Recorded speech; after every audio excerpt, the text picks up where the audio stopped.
नमस्कार विद्यार्थी मित्रांनो, एस एन स्टडी महाराष्ट्र या चॅनलवर सर्वांचं स्वागत आहे. तर बघा विद्यार्थी मित्रांनो, आजच्या व्हिडिओच्या माध्यमातून आपण हेच बघणार आहे की जे आचारसंहिता आहे ती कधीपासून लागणार आहे. त्याच्यानंतर बघा पोलीस भरती, नवीन जी पोलीस भरतीची ॲड येणार आहे ती आचारसंहिताच्या आधी येईल का आचारसंहिता झाल्यानंतर येईल, म्हणजेच की डिसेंबरमध्ये येईल, ती किती पदांसाठी येईल. त्याच्यानंतर बघा CP मुंबईचा कट ऑफ आहे ग्राउंडचा अजून लागलेला नाही, तो कट ऑफ कधी लागेल आणि त्याच्यानंतर लेखी कधीपासून चालू होईल, ही सर्व डिटेल्स आपण या व्हिडिओच्या माध्यमातून बघणार आहे. कीप न करता संपूर्ण व्हिडिओ बघा जेणेकरून तुम्हाला सर्व डिटेल्स समजेल. त्याच्यामध्ये बघा विद्यार्थी मित्रांनो, आपण विचार केला तर कालच्याच TV9ला तुम्ही न्यूज बघितली असेल तर बघा आचारसंहिता ही 10 तारखेपासून चालू होणार आहे. जरी आपण पकडला 11, जर आचारसंहिता 10 तारखेपासून लागली तर बघा आज किती डेट आहे, आज आहे 5 तारीख. 5 तारीख म्हणजे अजून 5 दिवस, 5 ते 6 दिवसानंतर आचारसंहिता लागणार. तर बघा ह्याच्या 5 दिवसामध्ये पोलीस भरतीचे ॲड येण्याचे चान्सेस खूप कमी आहेत. बऱ्याच विद्यार्थी मित्रांनी ॲप्लिकेशन पाठवलं आहे, सर्वांनी रिक्वेस्ट केली आहे की आचारसंहिताच्या आधी ॲड आली पाहिजे. पण एक ॲड आली तर चांगलंच होईल, नाही तर डिसेंबरमध्ये ॲड येईल. तर बघा याच्यामध्ये बघा बरेच जण सांगत आहेत, यूट्यूबवर तुम्ही बघत असाल की 7,500, कोण बोलत आहे 9,000, कोण बोलत आहे 12,000.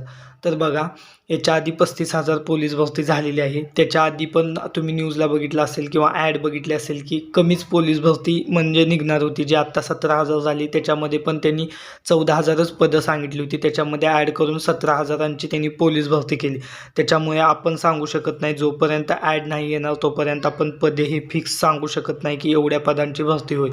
तर बघा झाली तर बघा 12,000 प्लसच ही पदांची भरती होईल आणि डिसेंबरमध्ये ही भरती होणार, म्हणजे ॲड येईल. ॲड आली तरी जानेवारी, मार्च, एप्रिलमध्ये याची प्रोसेस, ग्राउंड फिजिकल असतं पहिल्यांदा, नंतर लेखी आणि नंतर डॉक्युमेंट्स व्हेरिफिकेशन वगैरे असतं, हे तुम्हाला पण माहीत आहे. त्याच्यामुळे बघा मार्चपासून ही प्रोसेस चालू होईल जर डिसेंबरमध्ये ॲड आली तर. तर बघा विद्यार्थी मित्रांनो, आता आपण येऊया की मेन पॉईंट, म्हणजे की जे की महाराष्ट्रामधले बऱ्याच म्हणजे 30% पोरं ही मुंबईची कट ऑफची वाट बघत आहेत. तर बघा विद्यार्थी मित्रांनो, तुमच्यासाठी एक सांगतो मी की जे आता मुंबईचा CPचा ग्राउंडचा कट ऑफ आहे त्या कट ऑफची तुम्ही वाट बघत असाल तर वाट बघण्याची काही गरज नाही. आज ना उद्या कट ऑफ हा लागणारच आहे. त्याच्यामुळे तुम्ही जास्त यूट्यूबवर वगैरे कट ऑफ बघण्यात टाईम घालवू नका. त्याच्यामुळे मी एकच सांगतो, जर मुलींना 26+ मार्क असतील तर तुम्ही स्टडी चालू ठेवा, कारण 25 तर काय 25, 26+ असेल, अदर कास्टमध्ये कोणतीही कॅटेगरी असू द्या, 26+ मार्क असेल तर तुम्ही कंटिन्यू स्टडी चालू ठेवा. जरी तुमचं आत्ता नाही झालं तरी आता डिसेंबर येणाऱ्या पोलीस भरतीमध्ये तुमचं 100% होणार. त्याच्यामुळे तुम्ही स्टडी हा चालू ठेवा. 100% डिसेंबरमध्ये ॲड येणार आहे. आणि मुलांचा विचार केला तर बघा 28+ तुम्हाला मार्क असेल कोणत्याही कास्टमधून तर तुम्ही स्टडी चालू ठेवा, कारण नवीन पोलीस भरतीही निघणार आहे. त्याच्यानंतर बघा कट ऑफ हा 4-5 दिवसामध्ये येईल. तर बघा विद्यार्थी मित्रांनो, कट ऑफ आल्यानंतर लेखी 7 दिवसामध्ये चालू होते, कारण लेखीला जास्त टाईम नाही, कारण तुम्हाला आता खूप टाईम भेटलेला आहे. तरी तुम्ही स्टडी हा प्रॉपर करा.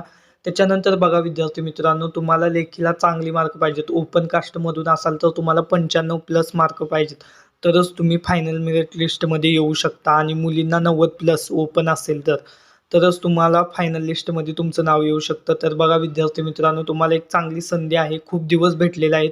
ज्यांनी मुंबईला फॉर्म भरलेले आहेत त्यांच्यासाठी खूप चांगली संधी आहे की त्यांना स्टडीसाठी खूप दिवस भेटलेले आहेत. तर बघा विद्यार्थी मित्रांनो, तुमचे काही डाऊट्स असतील तर मला कमेंट सेक्शनमध्ये सांगा, मी त्याच्यावर व्हिडिओ बनवेन. व्हिडिओ आवडला असेल तर आपला SN स्टडी महाराष्ट्र या चॅनल नक्की सबस्क्राईब करून ठेवा.